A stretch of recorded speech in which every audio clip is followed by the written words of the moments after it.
Chapitre 1.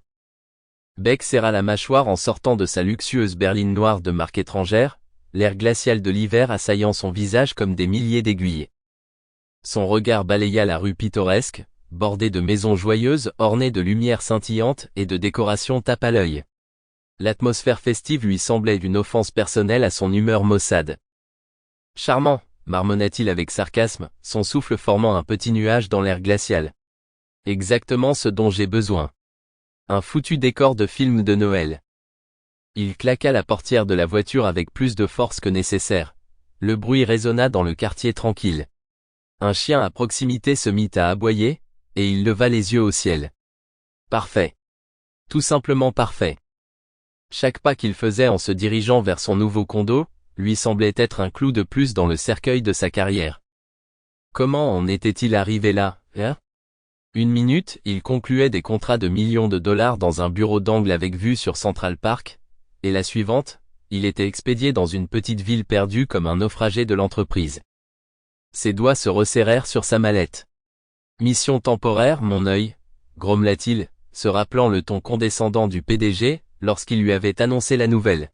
« Nous avons besoin de quelqu'un avec votre expertise, pour superviser l'expansion à Bellamere. » Bellamere. Bien sûr, il fallait que ce soit un endroit avec un nom qui sonnait, comme s'il appartenait à une carte de Noël. Expertise. Bien sûr. Comme si gérer une charmante boutique sur la rue principale avait quoi que ce soit à voir avec la navigation dans le monde impitoyable de l'immobilier de Manhattan.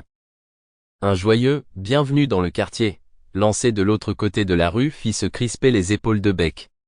Il se retourna, fixant le voisin trop amical d'un regard glacial qui aurait pu geler de la lave. « Merci », répondit-il sèchement, sans prendre la peine de ralentir son pas ou d'adoucir son expression. La dernière chose dont il avait besoin, était de se faire entraîner dans une conversation insipide sur la météo, ou les potins locaux. En approchant de son condo, il ressentit un éclair de soulagement face à son architecture moderne, au milieu de cette mer de maisons traditionnelles.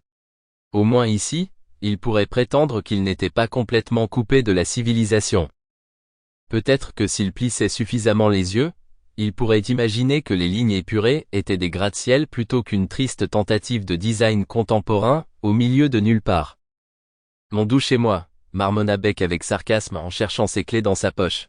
« Que l'exil commence. » Plus tard, sa main se figea sur la poignée de la porte, lorsqu'il aperçut le camion de déménagement garé de manière désordonnée devant le condo. Une nuée de travailleurs en uniforme délavé s'affairait autour, transportant des cartons et des meubles à... Sample complete. Ready to continue?